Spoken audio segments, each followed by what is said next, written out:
What's up, y'all? It's your favorite artist, Lil Picasso. My real name is Vanessa, but you can call me either Vanessa or Lil Picasso or LP, whatever floats your boat. So, today's video is kind of the start of this series that I want to do where, I talk about things that, are related to just, living a creative life and just, current, past, present things that, affect my everyday thinking, right, as it relates towards my craft. We're going to call this series When the Paint Dries. Yeah, it's giving podcast title, but we're going to make this for YouTube. I like the sound of that. Yeah, I'm going to be giving kind of like an unofficial but official mini movie review of Spike Lee's latest film, Highest to Lowest, starring Denzel and A$AP Rocky and everybody else who's in that film. So if you haven't seen it, it's going to be kind of giving spoilers a little bit. So yeah, disclaimer. But if you have seen it, I feel like my perspective is going to, help you see the movie from like a different lens a little bit. You know what I mean? At least from the lens of an artist, a fine artist specifically. So I did forget to mention that I'm also going to be painting while I speak on, whatever topic it is that I, want to speak on. And that's going to be kind of new for me because I've never done that before, at least like content-wise. It's always on a separate occasion, like I do voiceovers, for stuff that I've done like 5 million years ago. So what I'm going to be painting while I talk about Highest to Lowest is I'm going to be painting over this terrible self-portrait that I had to do for my painting class. I had to do a self-portrait without looking at myself, without using any reference, and it sucks. Oh my gosh. I chose to use the color purple, or just like, I think I chose to use like colors that made up purple, and a mess. I'm going to be gladly painting over it, and I'm going to be painting a picture of this like sorbet or something that I had at a water park this summer that I found on my camera roll while I was looking for what to paint. So that's what we're going to be painting. It's going to be kind of like an alla prima kind of painting. I've never done that either, so we're just trying new things all over this video for real.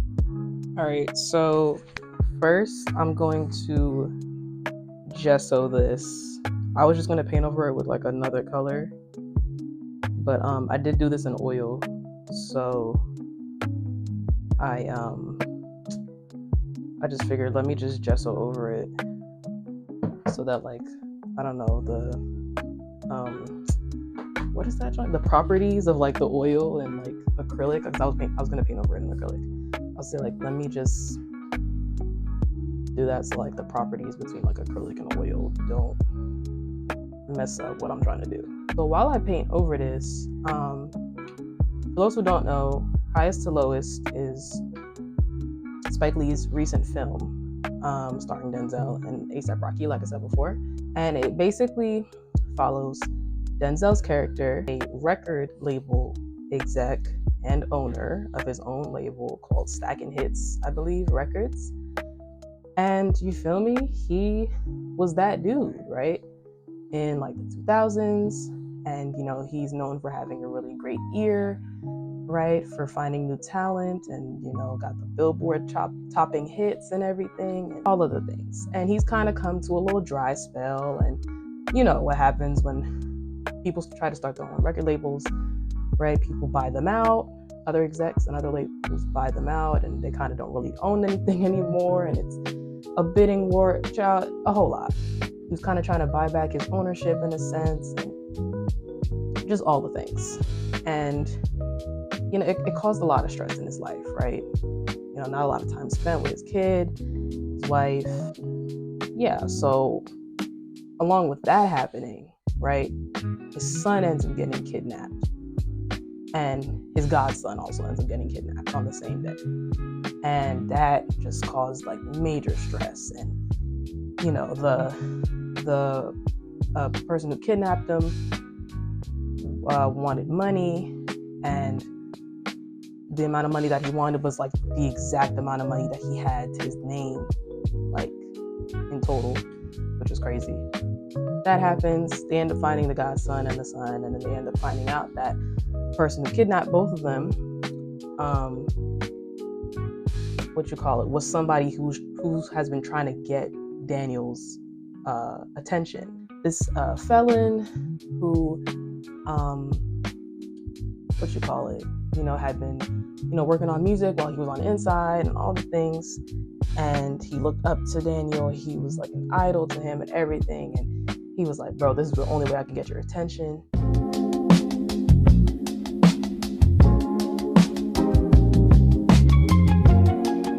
Isn't it so funny how I still, oh my god, still ended up using purple as my background when the last painting that was on here was literally purple? It's gonna look way better than what was on here last time. Believe that.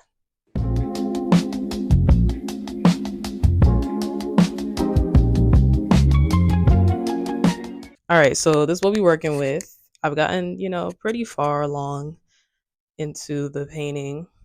I did majority of it off camera. But yeah, we got the hand in.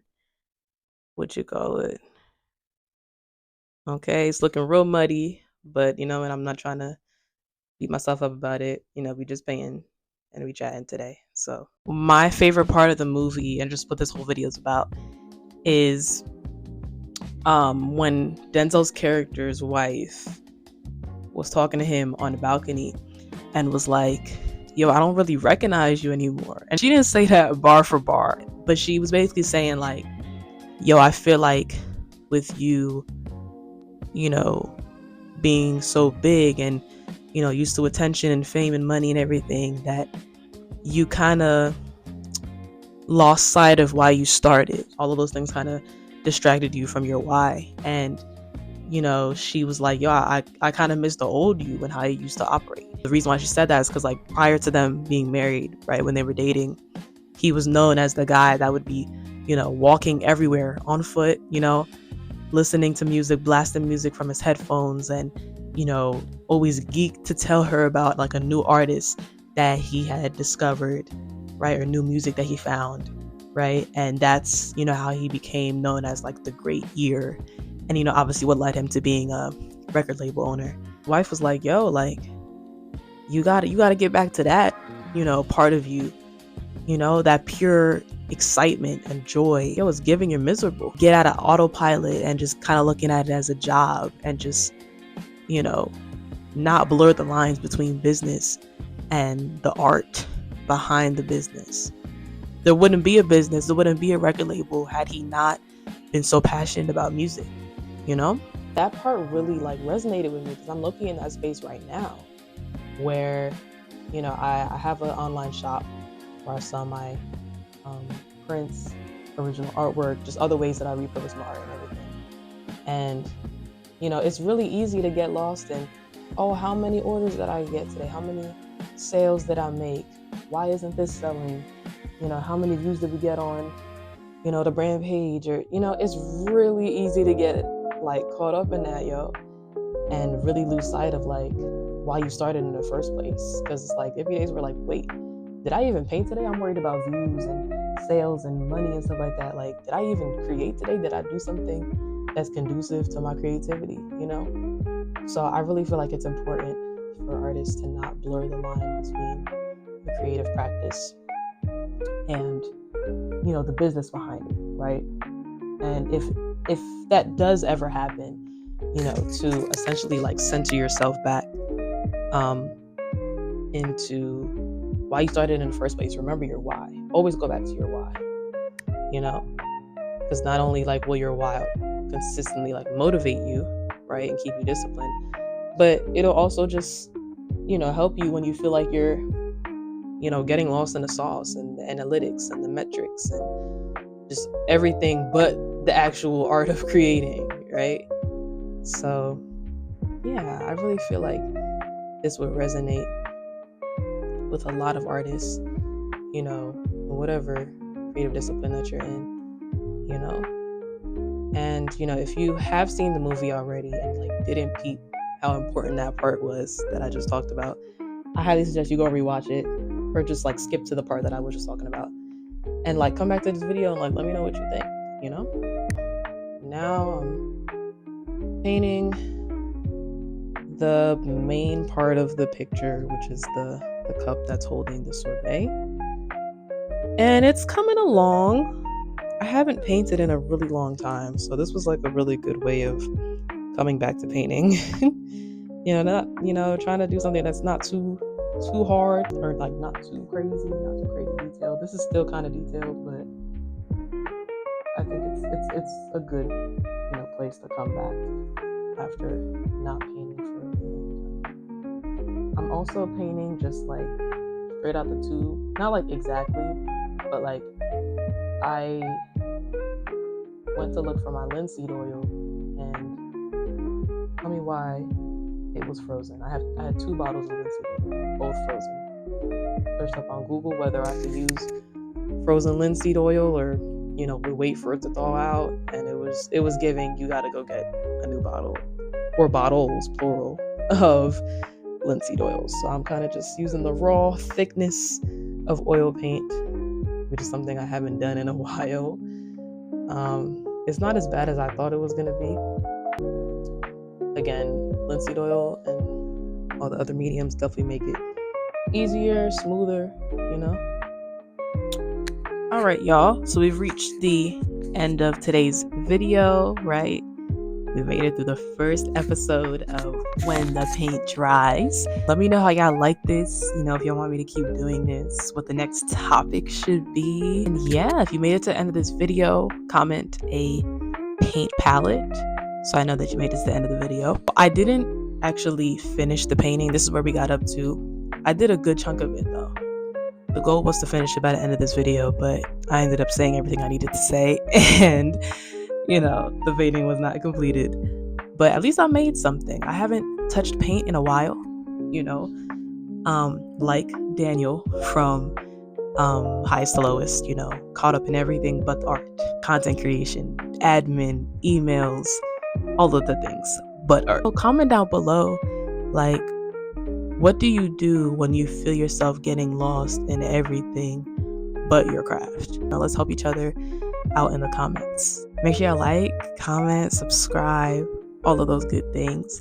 We're on the road to 500 subscribers. We're almost there. Also share this video too, because I really feel like this is a good, video for all types of creatives.